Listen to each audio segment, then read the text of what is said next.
Hey there, I'm Jill Allen, and this is Find Your Fierce, the show designed to help you discover your inner strength and unlock an unstoppable mindset that will completely transform how you show up every day. Each week, I will share methods and strategies to inspire you to step into your greatness and live life with purpose. Join me on this journey to becoming fit, fierce, and unstoppable.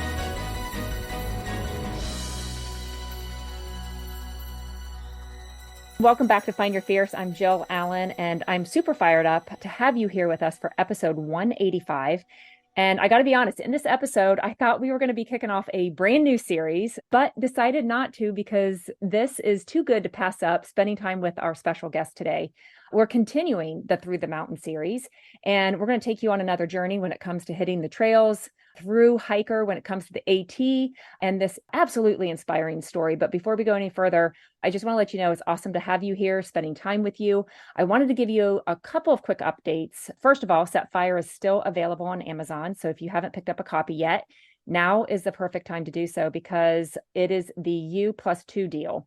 And what that is between now and the end of the year, you can get a copy and 2 more to share with your friends and family or even a stranger to brighten up their day for just $18. So let's pass it along and fire up the day with a little kindness, spread some joy and positivity like wildfire. Check it out on Amazon.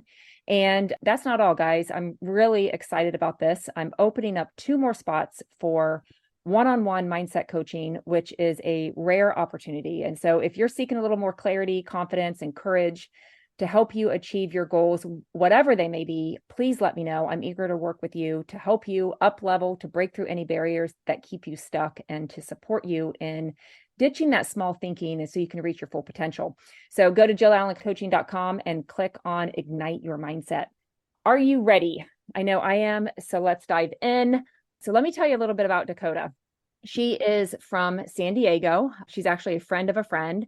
I don't know if you guys remember, Sydney Paddington was on our podcast just a few weeks ago, and she just finished up, just like kind of a heads up on that. She just actually completed the AT. I think she had a couple 100 miles left when she was interviewed, and she is now an official through hiker, but she met Dakota on the trails. And so this is kind of how we connected and are meeting up. She also just finished the AT as a through hiker, and then she one-upped it. She added on a 24-hour ultra, and I cannot wait for her to share all the things with us today.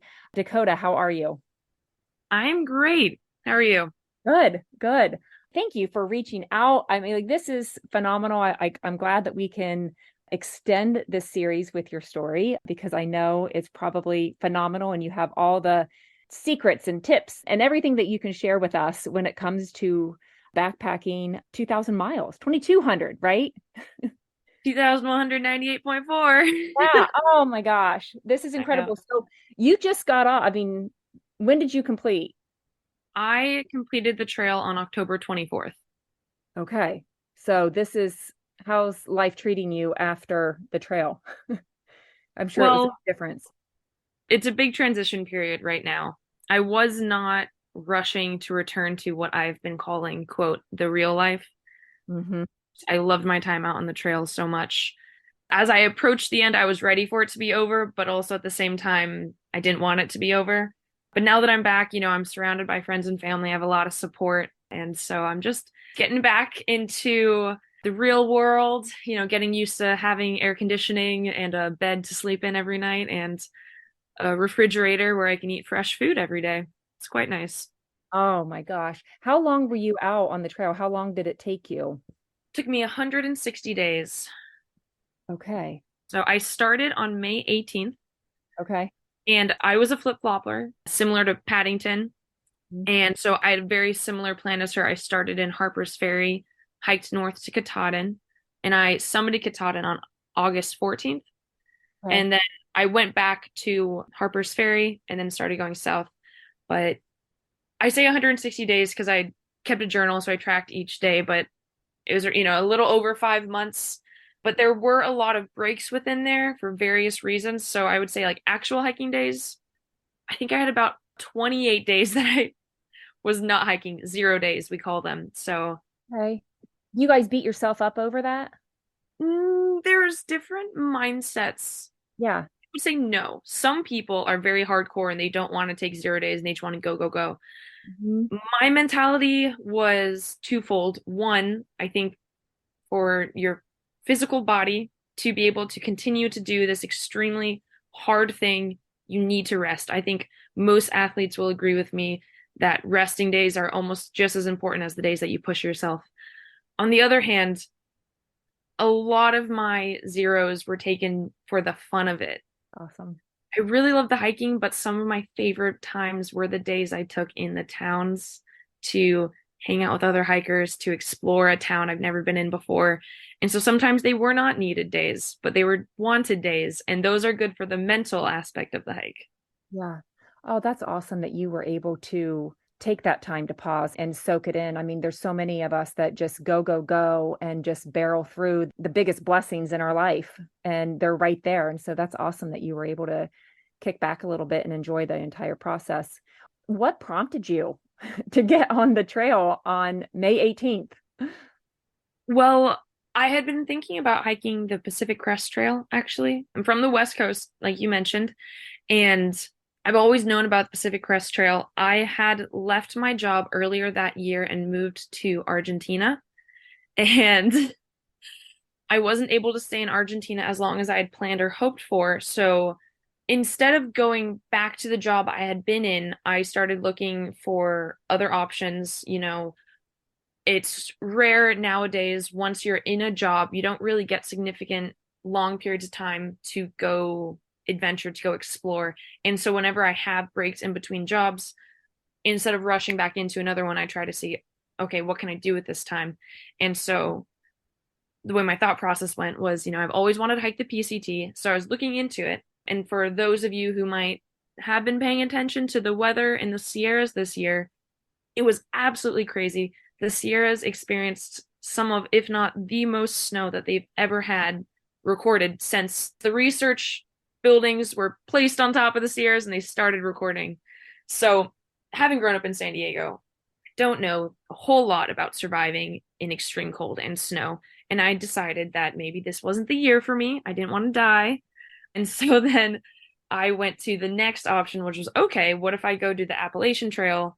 It's something new. I've never really spent significant time on the East Coast. Let's go try that out. And luckily, there's enough similarities between the PCT and the AT that I was able to take all the planning I had for the PCT and apply it to the Appalachian Trail and just kind of hop right on. And basically, as to why I started, when I started, it was a mix of I was in Argentina until mid-April. And if you do a northbound through hike on the Appalachian Trail, you typically want to start anywhere between February to April. Okay. You could start later than that, but you're going to miss most of the other through hikers. And since I had never done a full through hike before, being surrounded by through hikers was not only something that I was looking forward to socially, but it was kind of a safety net. I wanted to be surrounded by other hikers, not too many, but some other hikers, just so I could have people to ask questions to, people to have around in case something went wrong.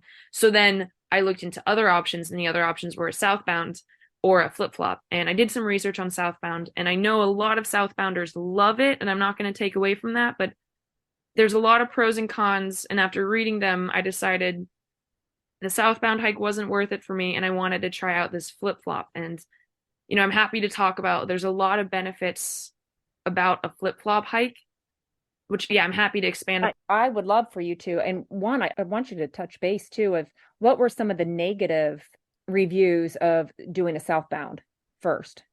Okay, so, and this is specific to the Appalachian Trail. Mhm. Each trail you hike, people are going to have a lot of opinions. And also at the end of the day, I would encourage, if someone's listening to this and the only timing that works for them is a southbound hike, don't be discouraged, because I know so many southbounders that love it. But some of the cons about southbound hiking on the Appalachian Trail is that you start with the hardest terrain first. The hardest terrain on the Appalachian Trail is Maine and New Hampshire. And so, depending on the level of experience you have backpacking, it might be really hard for you physically and mentally to, start in the deep end. Okay. Whereas doing another form of hiking northbound is kind of hard. Flip-flopping, you actually start with the easiest terrain and you get to work up to the hardest terrain. Yeah. So that's a negative of southbounding, starting with the hardest. You also start with a 100-mile wilderness, which is 100 miles in which there's no resupply. And so when you're starting a through hike, you typically haven't built up what we like to call your trail legs, meaning you haven't built up your body's ability to hike long miles repeatedly. And so when you start in the 100-mile wilderness, you're probably hiking around, if not less than 10 miles a day. It's going to take you around 10 days to get through that.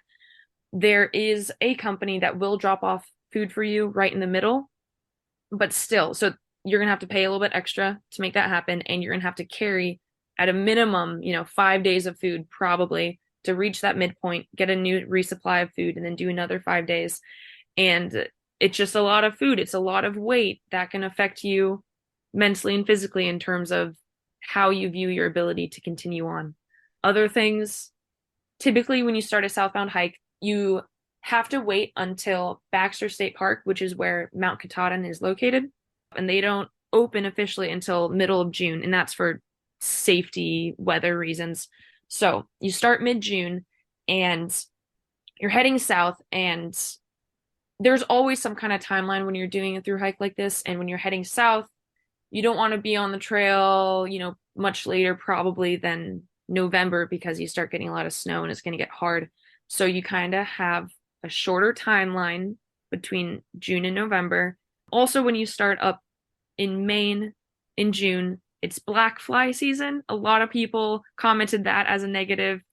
For those who don't know what or are not used to black flies, they're apparently miserable. I've heard about those. I guess, I mean, from what I'm hearing is, so unless you are truly experienced, in shape, trail ready, 100%, southbound might not be the best option to start. Yes, let's move that down to a 90%. I heard a lot of people that did go for it, and southbound is becoming more popular.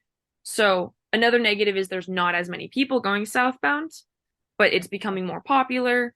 So, everything in moderation. But that is in general what I was reading. I mean, having never done a through hike before, it was that the pros of a flip-flop outweighed the cons of the southbound for me. Yeah, no, that is really good to know. I mean, I know a lot of times, when people have maybe completed, one challenge, they try to up it, and what can we do, to make it different. And so that might be something that could be for a double whammy. So for the flip-flop, which I have read, that has become more and more popular. Yes. Okay. So it's always been around. I think there was a negative connotation with it because a flip-flop isn't a through hike in the sense you're not hiking from point A to B. Yeah. You're hiking from point A to point B, then back to point A, then point C. And so I think it used to be, and this is my own personal opinion, I think it used to kind of be looked down upon by the through hiking community, like way back in the day. Also, it just is harder logistically to do that. Whereas nowadays, it's much easier logistically just because we have so much information in our hands. So it also has a lot of benefits, so it is growing in popularity. Now, did you drive back? I mean, did someone meet you at Katahdin, to travel back with you, or did you fly, or how did you get back to Harper's Ferry? Yeah, so I actually had a variety of options because as I hiked north, every single flip-flopper I met, I asked them what they were planning on doing, and if it sounded feasibly within my timeline, I would keep them in mind and we'd chat in case it would work out for us to travel together. But what ended up happening is I actually ended up getting an infection on the trail in the 100-mile wilderness. And so there was someone who had offered to pick me up and drive me back down to Harper's Ferry. But instead, I was picked up by a family friend up in Maine, and I hung out with her for about a week. And that gave me time to go to the ER, let things heal. And also, I got to hang out with this family friend and have a whole lot of fun. So because of that, I didn't have a ride. And so instead, you can take a bus from Bangor, Maine, that will get you to Boston. And then, or no, I think you take 2 buses to get to Boston, and then you take a train that gets you from Boston to Washington, D.C. And then from Washington, D.C., you can take another train to go into Harper's Ferry. So Oh, I went, it was long. I went from Maine to Washington, D.C. in one extremely long day. I think I started at like 6 a.m. and the train got delayed and I didn't arrive till like 2 a.m. oh my God. Uh, but I Yeah. have friends in Washington, D.C. who I decided to stay with for a couple of days as well.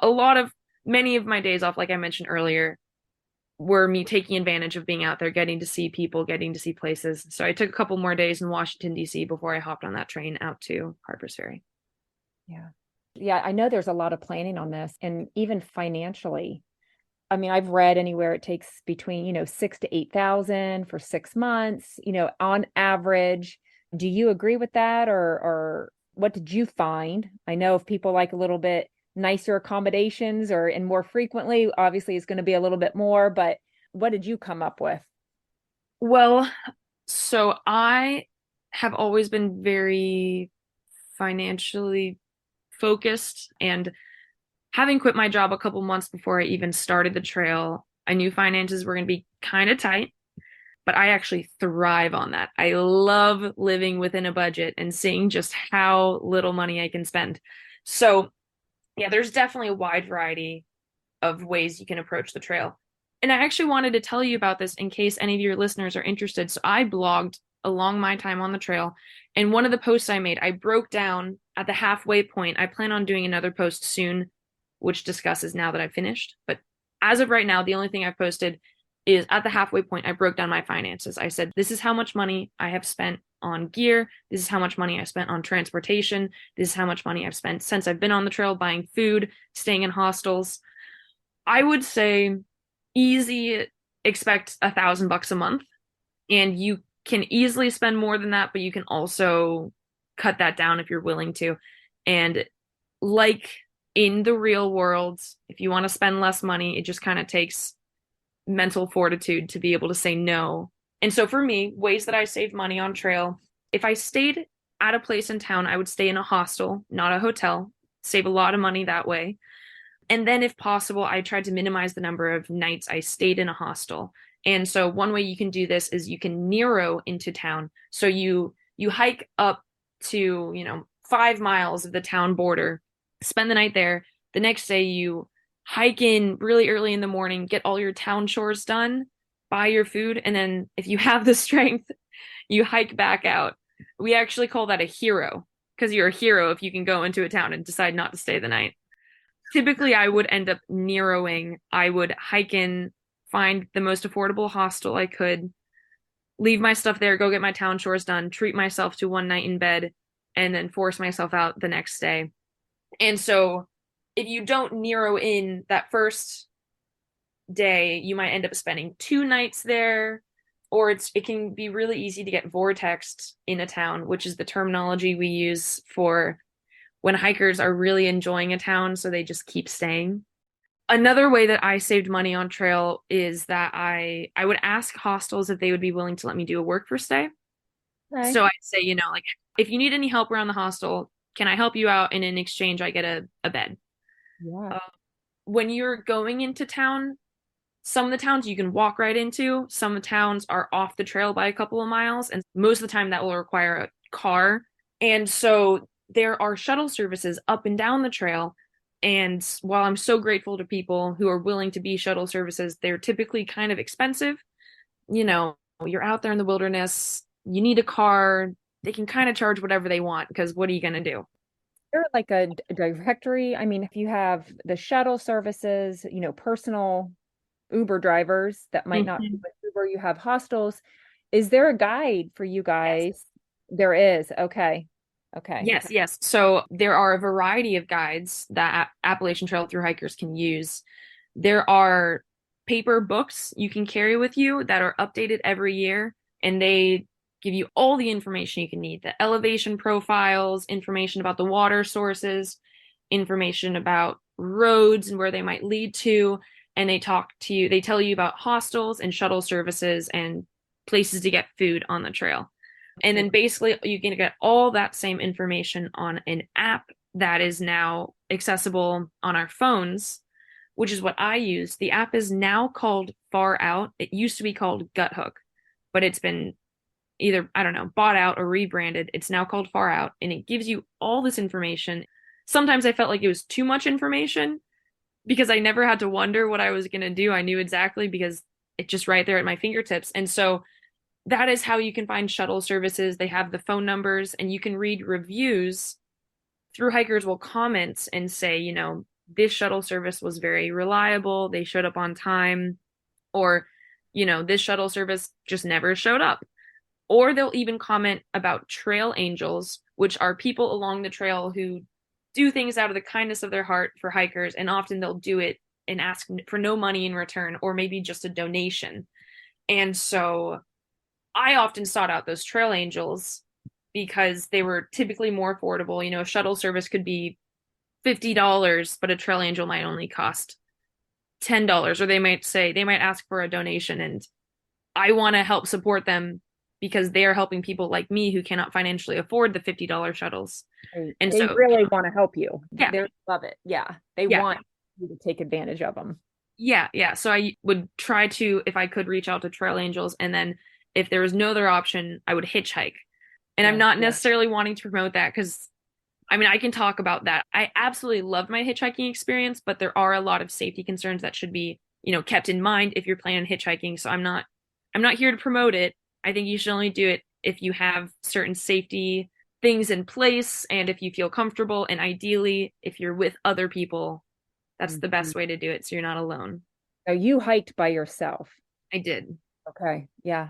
That's crazy. I've talked to multiple through hikers just on this series that are women and who started this out on their own. Did you have any fears on that, or any doubts, or a little voice in your head saying, or made you question? No. Well, the main question I had was, would I get lonely? I am a very social person. I'm very outgoing, very extroverted.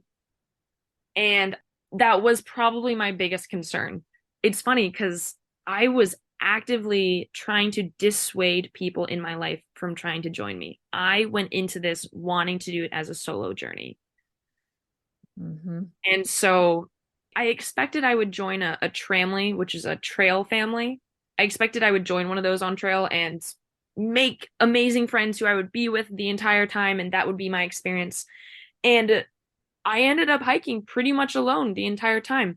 There were time periods in which I would meet up with other hikers, for example, Paddington, and I'd hike with them for a certain amount of time.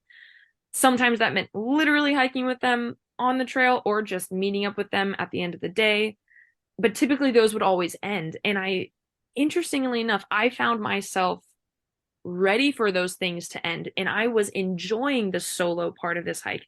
And I think it's because in real life, it is so rare for us to actually have alone time. Even if we're alone, we're connected to the world, we're on our phones, we're texting, emailing, or we're, watching TV and we're distracted from how alone we are. And I found myself leaning into it. At one point, I started to question, am I turning into an introvert? I don't think that's the case. I think I just was really, really enjoying that alone time, and I leaned into it. So, yeah, for me, it was not an issue. I know other people have had different experiences, but I loved it. I loved hiking alone. Yeah, I definitely want to highlight that point because leaning into that alone time, I can't imagine the quality thought work, mindset work, heart checks that you were able to experience because of that. And I don't think people have to, be a through hiker to get that alone time. It could be on a hike that is 45 minutes long, just to be able to remove yourself Yeah. from the chaos. Yeah. You were just blessed with it for over 5 months, and that sounds intriguing to me. That's very true. I think to get alone time, it has to be purposeful, Yeah, intentional. intentional. Yeah. And on a trail, it's not always intentional. Sometimes it just happens, even if you don't want it to. There were times I didn't want to be alone, but there was literally no one else. Yeah. And that was challenging.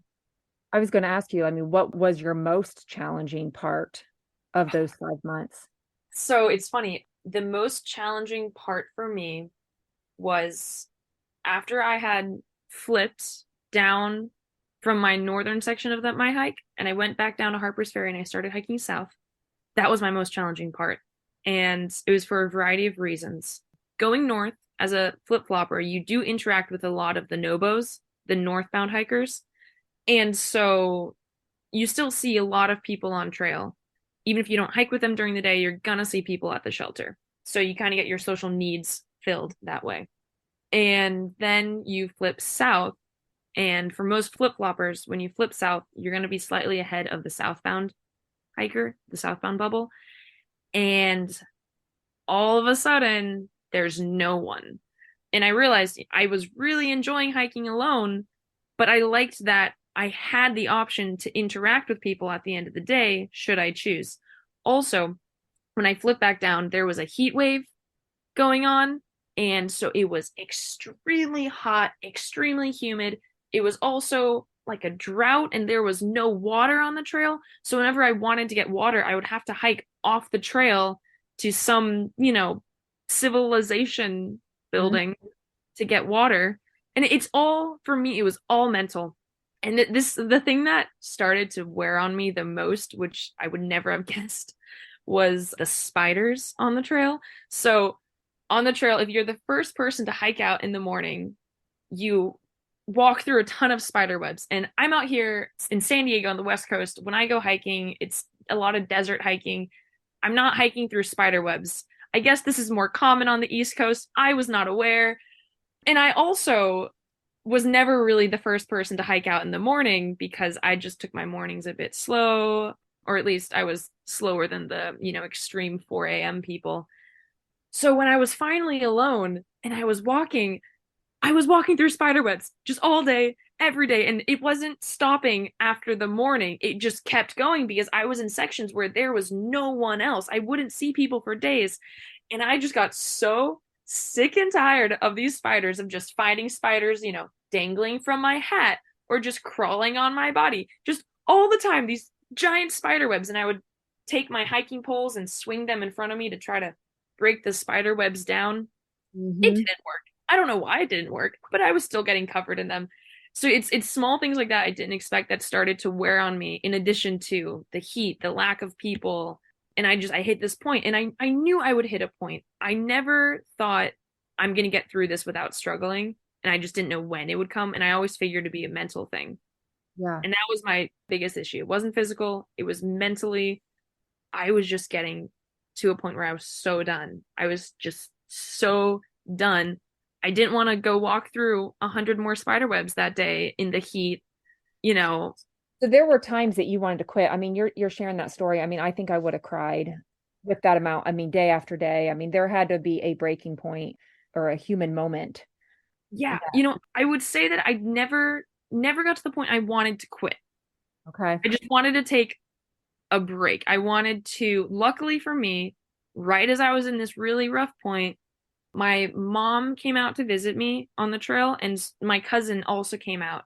And my cousin lived nearby. I was near Roanoke, Virginia, and I had pre-planned this with my mom months in advance. And I just got really lucky. It happened to be when I was at this low point. But no, I never wanted to quit because I always knew mentally, even if I didn't feel it emotionally, I mentally knew I will get past this. The heat wave's going to go away. I Yeah. will start running into other people. I started to reach out to any other flip-flopper I knew, and I asked them where they were on the trail, if they knew other people on the trail. It's funny, there was this other person who is a southbounder. His name was Billy Goat, and he was having the same exact experience where he had not seen a person in days, and he was a really fast hiker. I was also faster than a lot of the other people that I knew on the trail at that time. And so we both heard about each other as people who were currently hiking south that hiked roughly the same mileage and who were both lonely and looking for other hikers. And so the grapevine, the hiker community is actually quite good at communicating through people.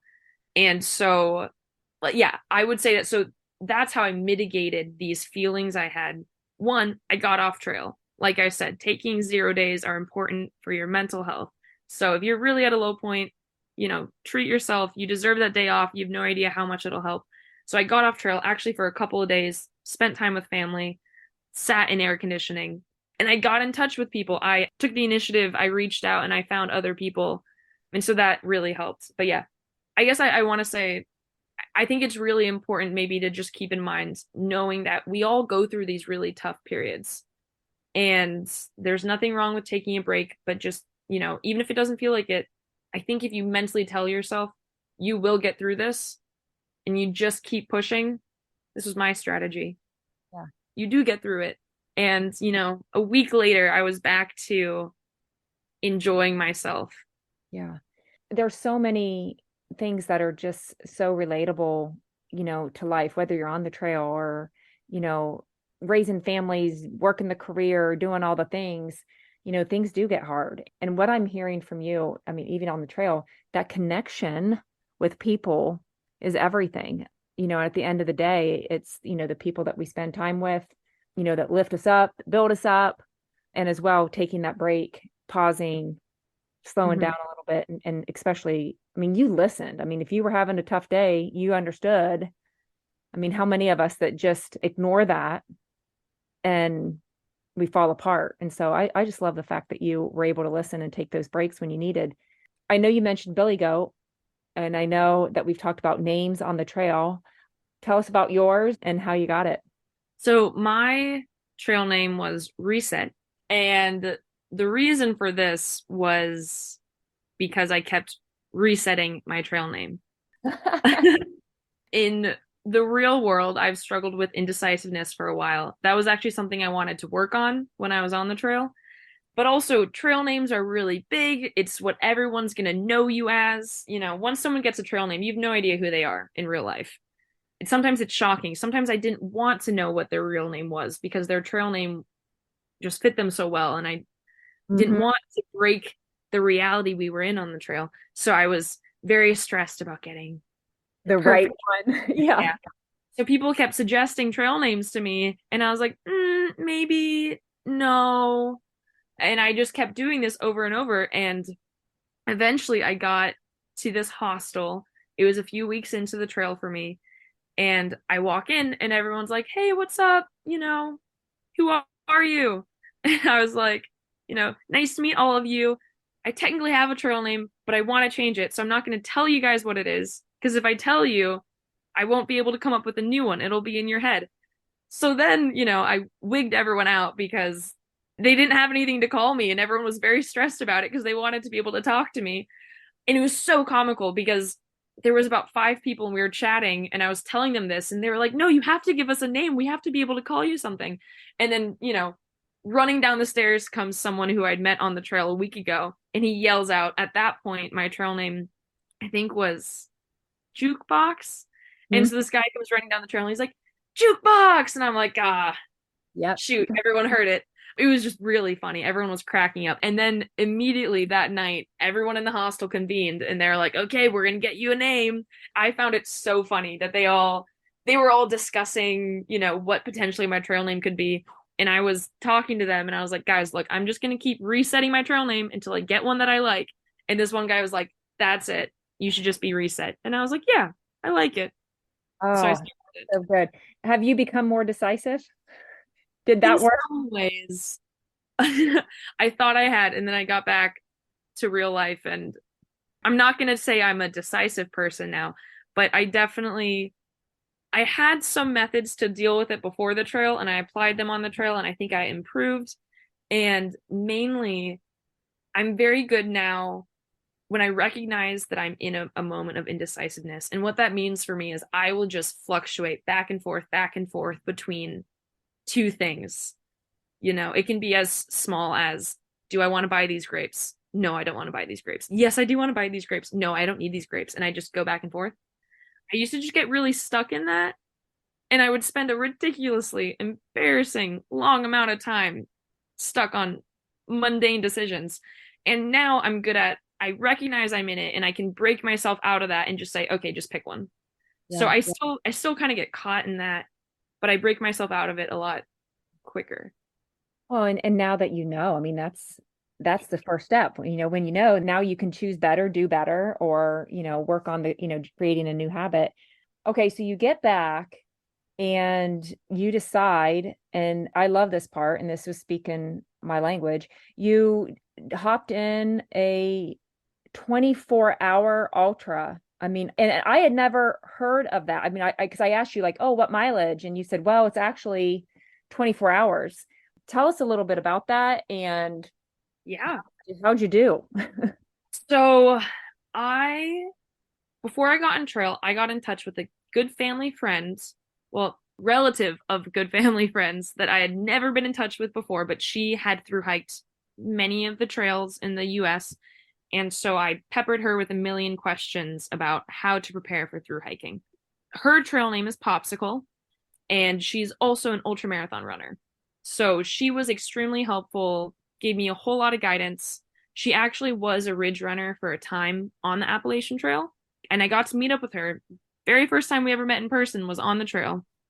And yes, she just gave me a lot of guidance, and we stayed in touch as I hiked the trail. And she would, ask me where I was, and I would tell her, and she'd say, "Oh, I remember." She hiked the trail early 2000s, I think like 2002, way back in the day.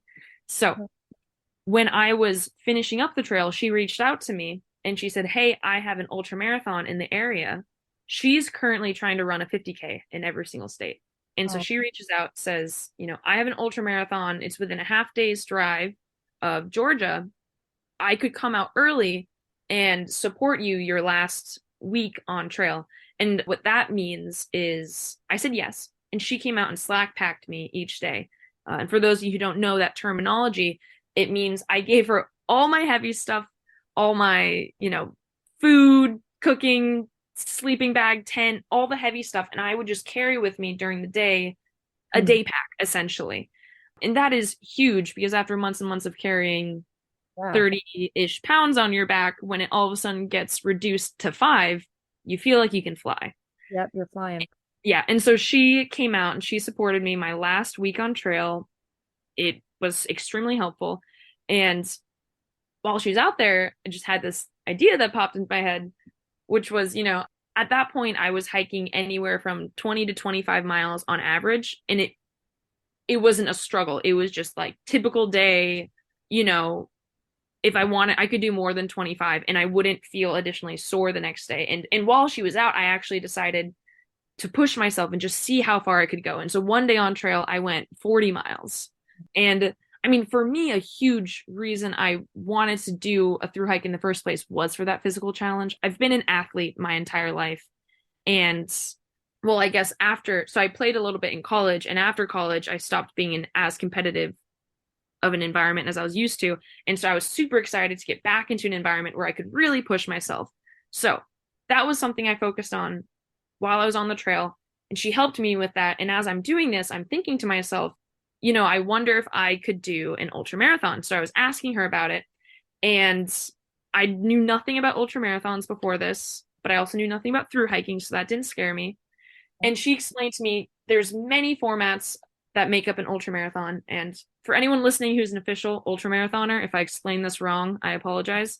But from what I understand, an ultramarathon is basically any race that goes further than a marathon. And there are many, many formats. There's typical 50K, 50 miles, 100K, 100 miles. And then there are these alternative formats that are more time based. And that's what this race was. This race offered 3 different time-based formats. You could do a 24-hour race, a 48-hour race, or a 72-hour race. Okay. And so in this type of a race, many people go and they will set up a tent and they will, be on the course for 16 hours and then they'll go sleep and then they'll wake up and keep going. For me, when I heard about this style, I thought, okay, it would be interesting for me to just push myself for 24 hours and just see what I'm capable of. I didn't necessarily have a mile goal. I knew at that point I could hike 40 miles in 13 hours because that's what I had done on the trail.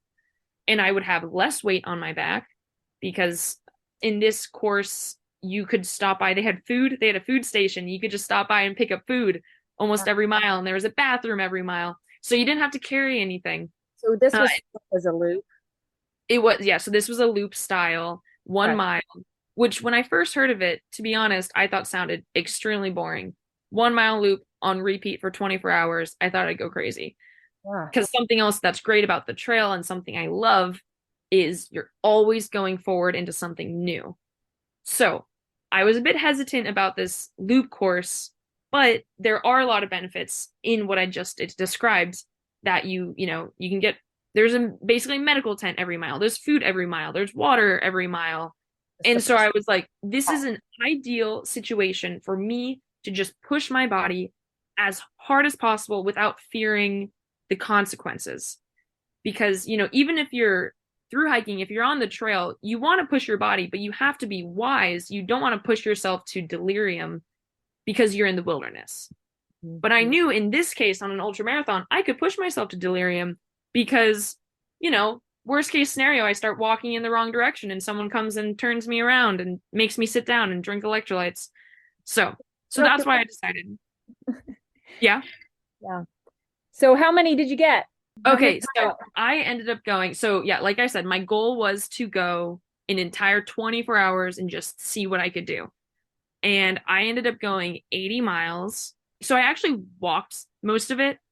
I would say near the beginning, I tried to do some jogging and all my muscles clenched up immediately because my body has only walked for the last 6 months. It forgot how to run.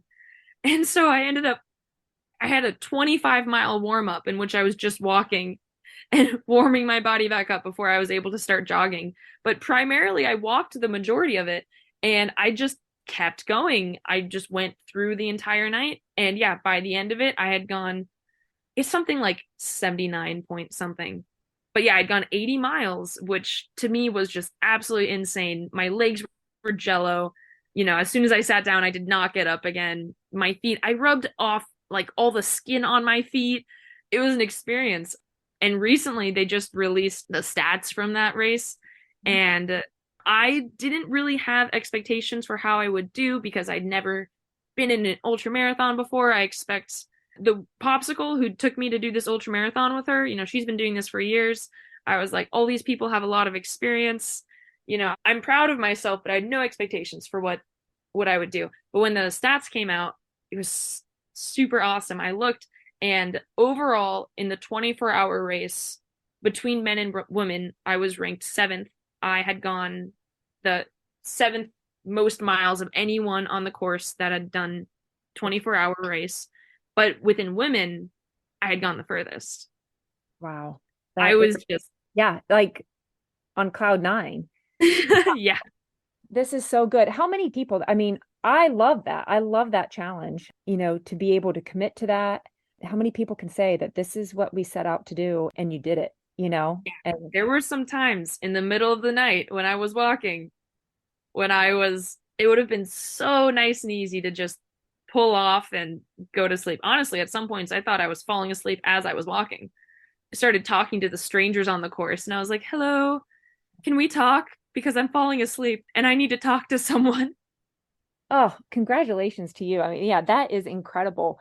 I do want to ask you a couple rapid fire questions here, Yeah. to wrap this up and help inspire people to get out on the trail and, tackle a challenge, whatever the challenge is that they are wanting to go after. And so I know you've definitely inspired me. What is your number one, I'd say, piece of gear or equipment or something that you cannot live without on the trail? For me, it was trekking poles. Okay. I think they're a game changer. Okay. Yeah, no, that's awesome. Would you do it again? I would do it again. Yeah. Is there a trail? I know you've already mentioned the Pacific Crest, but is there another trail or challenge that you have on your heart to go after? Yeah, before this, my big thing was traveling internationally. And so now that I've done a through hike, what I'd really like to do is go do this through hike in Eastern Europe called Via Dinarica. It just looks absolutely stunning. It's still in development, but it goes through 8 different countries. It just looks Yeah. gorgeous. Anyone listening should look it up. Okay. No, yeah, you got to give that to me so I can actually put in the show notes in terms of spelling wise. And then what is your blog? We have to announce this. I mean, I will put this in again, the email and sending that out so everybody can follow you and keep tabs on all your adventures. Yeah. So the blog is theramblingrover.com. Yeah. It is primarily made up right now of my posts from when I was on the trail. But if you go back far enough, there's also posts from when I travel internationally. In general, I'm trying to build a website that is both informational and entertaining. Like I said, I love to travel. And so whenever I travel, I enjoy writing out my experiences so other people can see what it's like to go to these countries, especially as a young woman traveling. I want to be able to show other women primarily, you can do this. I mean, you should definitely be safe. Don't think you can just go anywhere without research. But the world likes to tell us what we cannot do. But we can go do these things. And so that's what I want this website to be. I want this to be a place where people can go and, be inspired to know like you can go to this place and it'll be okay. And then on top of it, I'm building up recommendations. And so when it comes to this international side, it's recommendations for the different cities I visited and things I, recommend you doing. Especially like I mentioned, I'm young. I quit my job. I don't have a lot of money. I am a budget traveler, so I recommend things that are very enjoyable but still affordable. And Oh, then when it comes to through hiking, I did exactly the same thing. That was my goal, was to share, okay, these are my experiences on the trail. And the trail can be really expensive. But in that same post I mentioned earlier in our conversation where I broke down the finances at the halfway point, I also discussed ways in which I worked on saving money and I expanded further than I did with you here today. So if people are interested in, saving money in yeah. through hiking, that would be another specific post I would recommend. So yeah, I I'll don't send know you the link. that doesn't want to travel on a budget. I think that's the best way to travel. You can make the dollar go further and you are able to see and do more with that. So yeah, no, I think that's amazing. So the Rambling Rover. Yes, the Rambling Rover. And the other thing I was going to say about traveling on a budget is I think often it'll force you to interact more with and do the things that are more local rather than the typical tourist items. And I think that when you are in another country, you get out a lot more culturally and just in your own personal experience when you are doing the things the locals do. You're eating at the local restaurants, not at the restaurant that you find that, is recommended by the hotel, Yeah, per yeah. se. Oh, this is so good. I cannot thank you enough. I'm excited to keep up with you and all your journeys. And thank you for sharing your heart and your message, and as well as all the tips and your experience through the eight. Before we wrap this up, I got to say there's something truly magical about getting outside, unplugging, and spending time in nature. It's a chance to unleash your inner adventure and slow down a little bit in this fast-paced world. And what better way to do that than by joining us for the Winter Trailblazer Challenge? It starts December 1st. You definitely don't want to miss out on this one-of-a-kind experience. Head over to jillallencoaching.com to sign up, get some awesome swag, partner with Unbound Now to fight human trafficking, and hit the trails with us. And if you're looking to level up your mindset, gain clarity, confidence, and the courage to take the next step towards your goals while receiving some personalized one-on-one support, then I would love to invite you to check out the Ignite Your Mindset coaching program. Let's work together to ignite your passion and achieve your dreams. Would love to help you. Make sure to tune in next time as we kick off the Ignite Your Mind series, adding some serious fire to your day with a series focusing on courage and confidence. Thanks so much for being here today. I truly hope that we were able to fill your heart with joy. Before you go, love it if you would let us know what you thought of the episode. Subscribe to the show, share the episode link on your social media if you found it inspiring, and don't forget to leave a review. It really does help spread the message. We all know someone who could use a little extra encouragement, so let's spread the love. Until next time, remember, be fit, be fierce, be unstoppable. See ya.